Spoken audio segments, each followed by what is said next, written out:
I don't make you happy. All that time you would be complaining. But baby, how come you never call me? But now with MTN, I have a daily voice bundle. I'll call you every day, yeah yo, baby dondolo. MTN voice bundle, yeah yo, baby dondolo. MTN voice bundle, yeah yo, baby dondolo. MTN voice bundle neza bei dondoro okutera network zona tunga dakika 25 arshirinjiro 10 zonka nyigasta emwe not star ibiri emwe hash otoraneho daily bundle ninga kozesa my MTN app ogambe aha bei dondoro aha kuba kuturi kugamba hamwe twine kizibira MTN enkora n'obushosholeke nibikuratirwa MTN nerebera rushitongole cha Uganda Communications Commission. Abantu nyana bakibale kagadi kakumiro na hadi hona mutabaruke habwo kuba tyansika ruguza egabude obone baletere mibazi yona eyabuzireyira ikara nogya Kampala manya Kenya manya Dubai nogitoza hati nurekeraho genda bugenda mu batyasika ruguza yona emibaze roho okukebera omubiri gwono kamanya na kyorwaire byona byabusa iwo kwenda kukebera computer kwigule ebinywa kandi inyo bakasitoma babo abakuru inyo bakubahereza special care bakusubuza green tea habeya yo musubuzi okuterwa mutwe kuterwa mutima ekiriro liro mubiri kuruma no kuzimba ebigeri ulcers haniya sukari pressure kusanyarara omusujja ogutakira kurumwa omugongo kuruma munda amani geksaija na gekazi toine iwo karwara amaino habo kwani obo kabakuletera mbazi gwa amaino ogubakweta high quality toothpaste bakusemereza buhereza high naiwe buli kya baraza babahunya marunda town council hasanyuka bar and lodge ekandi kuruga kya kabiri kya kasatu kya kana kya katano kya mukaga hamuna kya sande baba karuguza ha office zabwe enkuru ha muhanda gwa kikada waruga ha stand big bank hakona house ne kyapa kibahoja kwano kirora genda bugenda nakasenti kogule mibazi niko bakwijanja bokire abo kumanya bikiraho baza nabo ha 07 mukaga 13 04 00 na 07 kenda na 5 10 23 yanshi together we share. For how Chinese bantu baingi muno ohulira kyansimba hano nkwata hamugongo ekifuba kikulemera oburumi munyingo mu baitu hati wekwata ba for how Chinese banu ni bayijanja banokira kimo ebirwaire no biraga nenkoro yawe yekikugu baine byoma ebya meridian therapy nibikonyera okwigula ebinywa kutereza migongo ali nyaba kusasa nibakumara mu busasi bona bwino munyingo hati nywa bakuzimbe bigere mugende mubayikire nibakora handweleza maiso nibajanja basukali harusazi okwetaga kusara size okendezo munyeto gwine oine kizibu kyo kusanyarara hamuna inywa baterwe stroke niba batereza ni mugaruka okurungi muno aba for how Chinese hano mukaruguza basange amuhanda gwa kizizi ogugenda ha vision hakiomba ko kyakona house haine ichundiro lya magiteri yaka opposite Millennium Guest House rundi baterera namba zesimu 0 kinana na mnana nsanju na msanju asatu na mnana na 0 mwenda nkaga na ibiri kinana na isatu anna nemu for how Chinese hamuno bwijanja byo burungi.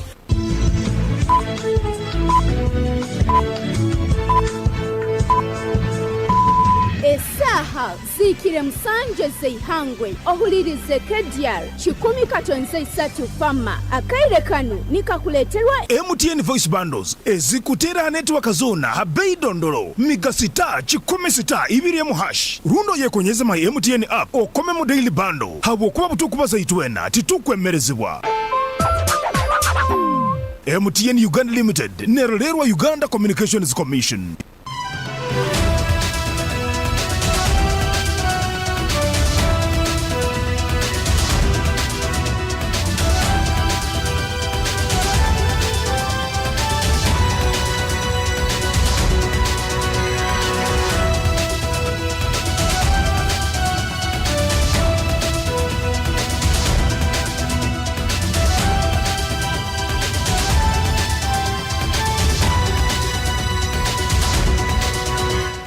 A very good afternoon. It is a minute past 1 p.m. My name is Deo Asiimwe. I welcome you to this broadcast of Kdr News. Now the detail. President Yoweri Kaguta Museveni, who is also the Commander-in-Chief of the Armed Forces, has delivered a lecture of opportunity to senior police officers who have been undertaking a senior command course at Webaja Police Staff College in Wakiso District. President Museveni's yesterday's lecture was centered on the police's involvement in socio-economic transformation through protecting wealth creators, actively participating in productive activities through their circles, stamping out corruption and continuously upholding the values of patriotism and Pan-Africanism. The president has congratulated the police leadership for building the institution to add value to the knowledge of officers and asked such initiatives to continue because it makes the police activities visible. Meanwhile, President Museveni has congratulated Rwanda President Paul Kagame and the RPF party on the election victory in the recent concluded Rwanda national elections.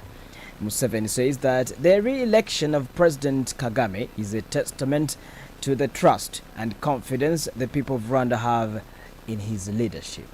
He notes that Uganda recognizes Rwanda as a strategic ally with a shared vision of peace and prosperity and looks forward to collaboration with them for the benefit of the two nations and the East African community.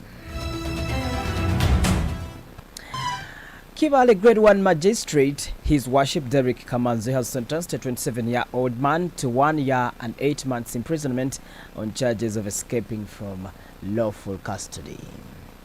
The convict is John Kagadisa, a resident of Kigoro Village, Mugarama Sub-County in Kibale District. Prosecution yesterday told court that on 29th of May 2018, Kagadisa escaped from the lawful custody of Kibale Government Prison. According to information obtained by the information provided to court by the resident state attorney Waswa Benga, at the time of the escape from Kibale Government Prison, the prison was experiencing many escape incidents, and the OC then lost his job on allegations that he was conniving with the escapees. In the dock, Kagadisa pleaded guilty to the charges, which prompted the magistrate to sentence him accordingly, and he will serve his sentence at Kibale Government Prison. The same court has sentenced one Bruce Oscar, 33, to 2 months imprisonment at Kibale Government Prison on charges of theft. Oscar is a resident of Imara Trading Center, Mugarama Sub-County in Kibale District. Prosecution told court that on 8th this month, while at Imara Trading Center, Oscar stole a mobile phone, Samsung A03, valued at 1.1 million shillings, property of Fred Senabudia. In the dock, Oscar pleaded guilty to the charges, which prompted the magistrate to sentence him to 2 months imprisonment since the stolen phone was recovered. Now over at Kagadi District, the district and town council leaders of Kagadi have slammed the central government for persistent delays in remitting funds collected as local revenues. The leaders say the delays, some taking a month, frustrate the local government effort to fulfill budgets and obligations. Currently, a number of service providers, such as garbage collectors, hotels, for conferences, fuel stations, have refused to work with Kagadi, citing delays to get paid for the services rendered.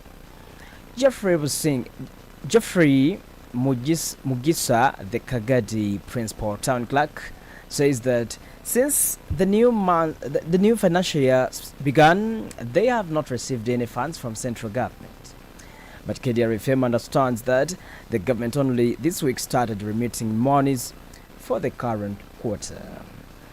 Yosia B. Ndibwami, the district chairperson, says that locally raised revenue that should reserve the very people who pay it should not be taking long to remit.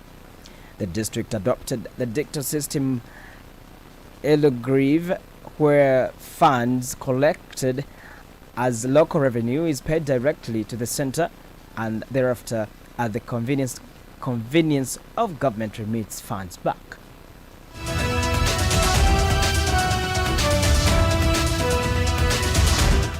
Away from that, the Kasese district leadership has asked more than 5,000 people who are living in school compounds and churches after being displaced by floods last year to return to their homes before the end of the month.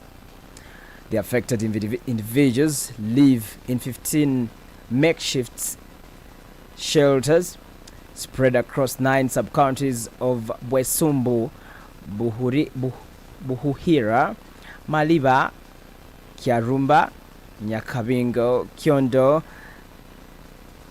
and Ibanda Kyanya Town Council.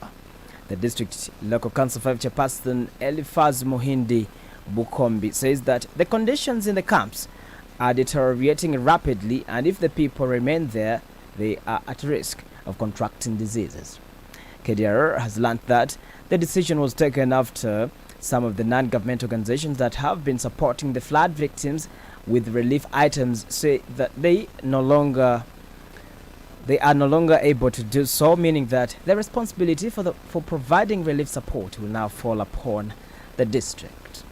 According to Muhindi, 21 out of 44 sub-counties in Kasese have been declared disaster-prone areas, posing a threat to the population.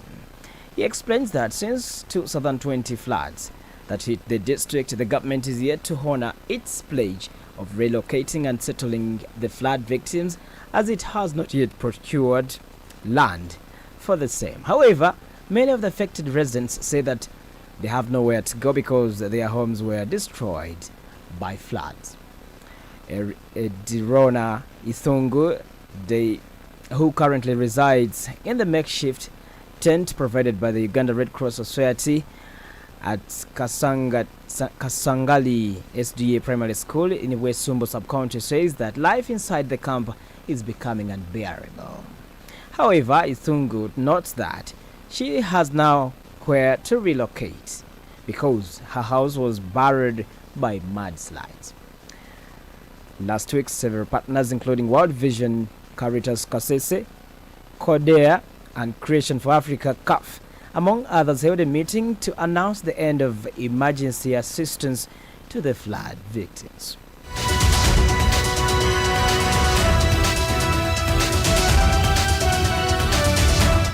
The Prime Minister of Uganda, Robin Anabanja, has held bilateral talks with 2 United Nations officials and discussed ways of strengthening relations and mutual benefits.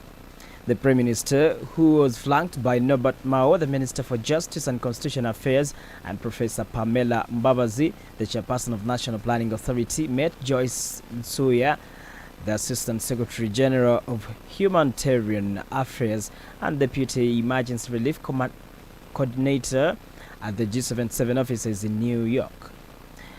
Nabanja and her guest discussed a wide range of issues, especially the urgent need for response to disasters in areas such as Mount Elgon, Kasese, among others.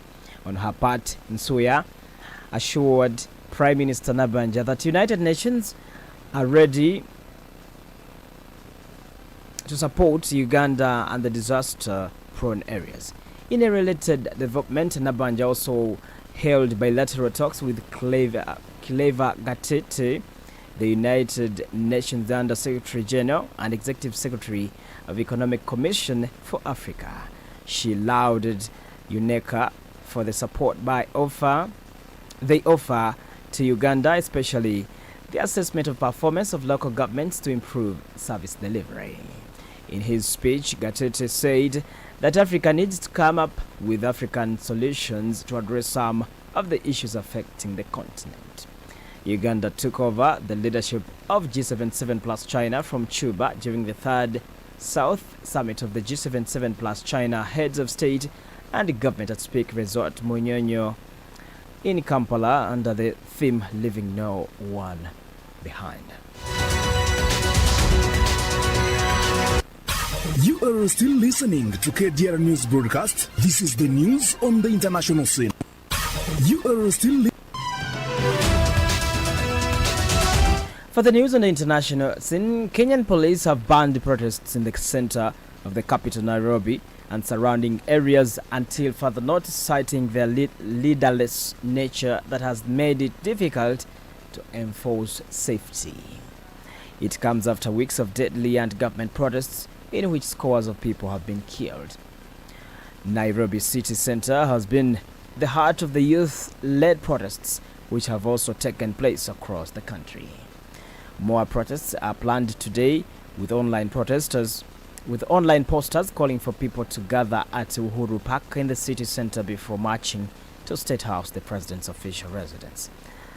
Late yesterday, the police said no demonstrations will be permitted in the Nairobi Centre Business District and its surroundings until further notice to ensure public safety. Citing head of police Douglas Kanja says in a statement that the decision was taken after receiving credible intelligence that the organized criminal groups are planning to take advantage of the ongoing protests. Dear listener, it is 12 minutes past 1 p.m. As I wind up the newscast, a quick look on the top stories once more. President Museveni hails police for creating institutions of knowledge and value addition. Man sentenced to 1 year and 8 months for escaping from lawful custody. Kagadi leaders erect by government's persistent delays in remitting funds. And Kenya, police ban protests in the capital. That's it. My name is Deo Asiimwe. I wish you the best of your lunch. Don't forget to follow us on YouTube at Karguza Development Radio, on Facebook at Kdr FM 100.3 official, on X Kdr FM Radio, on TikTok Karguza Development Radio, and on www.kdrfmradio.com. Good afternoon. From all over the world, local, regional, national and international, Kdr FM brings you all the stories. Kdr FM News, World's proudly sponsored by MTN.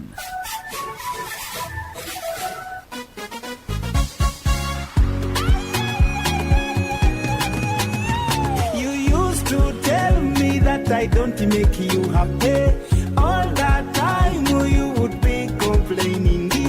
Baby, how come you never call me? But now with MTN, I have a daily voice bundle. I'll call you every day, yeah yo, baby dondolo. MTN voice bundle, yeah yo, baby dondolo.